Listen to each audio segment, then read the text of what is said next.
नमस्कार, मेरे चैनल में का बहुत बहुत स्वागत है। आज जा रही हूँ स्वर सुनाने।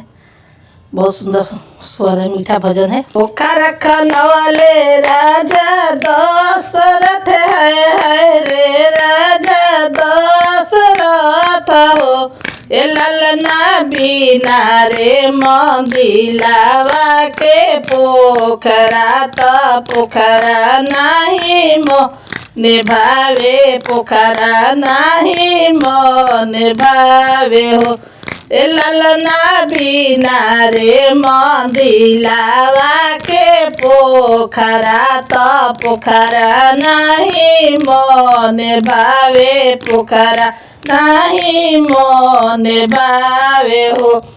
कोठावा उठावले राजा दशरथ हाय रे राजा दशरथ हो। ए ललना बिना रे खिड़किया के कोठवा तो कोठवा नहीं मन भावे कोठवा नहीं मन भावे हो।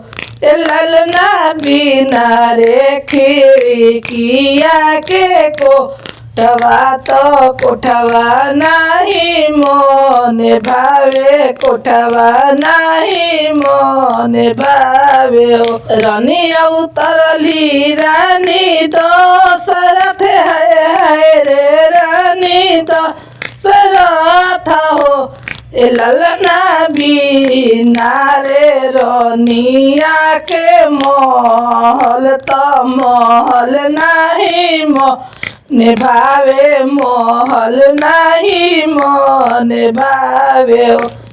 पोखर खनवाले राजा दशरथ है रे राजा दशरथ हो। ए ललना बिना रे ए ललना बिना रे खिड़किया के ए ललना बिना रे मंदिलावा के पोखरा तो पोखरा नहीं मन भावे पोखरा नहीं मन भावे हो।